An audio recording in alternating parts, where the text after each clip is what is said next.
अस्सलाम वालेकुम नाजरीन, एमान न्यूज़ में एक बार फिर आपको खुशामदीद कहते चलें। मैं हूं मोहम्मद इब्रार। अब तक की ताज़ा तरीन हेडलाइंस। कराची में मुल्क की सबसे बड़ी बंदरगाह बंद हुए कई घंटे गुजर गए। वज़ीर आज़म के मशीर बराए जहाज़ रानी व बंदरगाह महमूद मौलवी से माहीगीरों के मुज़ाकरात नाकाम हो गए। माहीगीरों और वज़ीर आज़म के मशीर के दरमियान आज मुज़ाकरात का दूसरा दौर होगा। वाज़ेह है कि मुज़ाहिरीन बलूचिस्तान में शिकार पर पाबंदी के खिलाफ एहतजाज कर रहे हैं।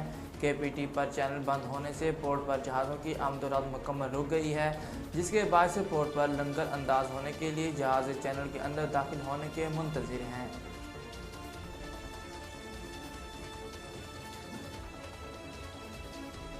पीपल्स पार्टी की नायब सदर सेनेटर शीरी रहमान ने कहा है कि हमें पाकिस्तान को अमन और खुशहाली की सरज़मीन बनाने का अहद करना है।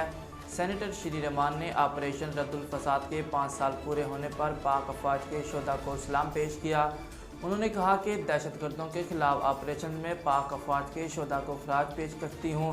ऑपरेशन रद्दुल फसाद की कामयाबी में पाक फौज का खून शामिल है। नाज़रीन, ज़ोब से आपको खबर देते चलें। ज़ोब में काउंटर टेररिज्म डिपार्टमेंट CTD के साथ मुबैना मुकाबले में 4 अफराद हलाक और 2 ज़ख्मी हो गए।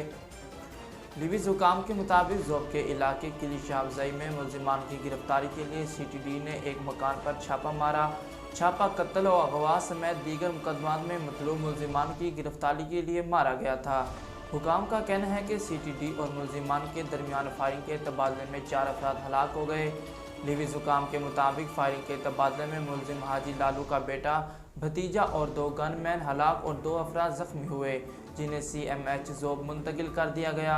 दूसरी जानिब हलाक अफराद के लवाहिकीन ने एहतिजाजन लाशें कौमी शायरा पर रख कर कोयटा ज़ोब शायरा ट्रैफिक के लिए बंद कर दी। महंगाई में मुसलसल इजाफे के बाद मुर्गी का गोश्त मज़ीद महंगा हो गया।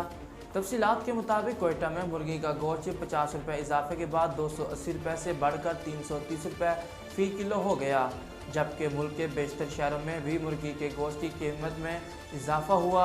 लाहौर में मुर्गी का गोश्त 335 रुपये फ़ी किलो फ़रोख्त हो रही है। इसके अलावा कराची में 360 रुपये फ़ी किलो फ़रोख्त हो रही है। नाजरीन, अब तक के लिए इतना ही। मज़ीद खबरों और तफसीलात के लिए देखते रहिए MR न्यूज़।